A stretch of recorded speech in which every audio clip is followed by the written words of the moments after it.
ಇಂದಿನ ವಾಕ್ಯ ಯಾಕೋಬನ ಪತ್ರ 1ನೇ ಅಧ್ಯಾಯ 16ನೇ ವಾಕ್ಯ. ಪ್ರಿಯ ಸಹೋದರರೇ, ಮೋಸ ಹೋಗಬೇಡಿ.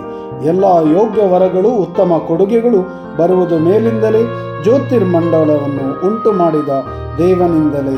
ಅವುಗಳ ಮೂಲದಾತರು ಪ್ರೈಸಲು ಎಲ್ಲ ಕೃಪೆ, ಆಶೀರ್ವಾದ, ವರದಾನದ ಮೂಲದಾತರು ಪ್ರಭು ಯೇಸುವೆ, ಪುನರುತ್ಥಾನದ ಪ್ರಭು ಯೇಸುವೆ. ಇಂದು ಪುನರುತ್ಥಾನದ ದಿನ. ಪ್ರಭು ನಮ್ಮೊಂದಿಗೆ ಇದ್ದಾರೆ, ಜೀವಂತರಾಗಿದ್ದಾರೆ. ಮೃತ್ಯುವನ್ನು ಜಯಿಸಿದ ಪ್ರಭು ಯೇಸುವಿಗೆ ಸ್ತೋತ್ರ, ವಂದನೆ, ಆರಾಧನೆ, ಸ್ತುತಿ, ಸ್ತೋತ್ರ, ಘನ, ಮಾನ, ಮಹಿಮೆ. ಜೀವಂತರಾದ ಪ್ರಭು ಯೇಸುವಿಗೆ, ಮೃತ್ಯುವನ್ನು ಜಯಿಸಿದ, ದುಷ್ಟತನವನ್ನು ಜಯಿಸಿದ ಪ್ರಭು ಯೇಸುವಿಗೆ ಸ್ತೋತ್ರ, ವಂದನೆ, ಆರಾಧನೆ. ಎರಡು ಕರೆಗಳನ್ನು ಹೃದಯದ ಮೇಲೆ ಇಟ್ಟುಕೊಳ್ಳುತ್ತಾ ಯೇಸುವಿನ ನಾಮಸ್ಮರಣೆ ಮಾಡೋಣ. Hallelujah, hallelujah, hallelujah. ಪ್ರಭು ಯೇಸು, ನಿಮ್ಮ ನಾಮಕ್ಕೆ ಸ್ತುತಿ, ಸ್ತೋತ್ರ, ವಂದನೆ, ಆರಾಧನೆ. ಈ ಕ್ಷಣದಲ್ಲಿ ನಿಮ್ಮ ಆತ್ಮರನ್ನು ಸುರಿಸಿ ಜೀವ, ಶಕ್ತಿ, ಆರೋಗ್ಯ, ಸೌಖ್ಯ, ಆಶೀರ್ವಾದ, ವರದಾನ ನೀಡಿ. ಪಿತನ, ಸುತನ, ಪವಿತ್ರ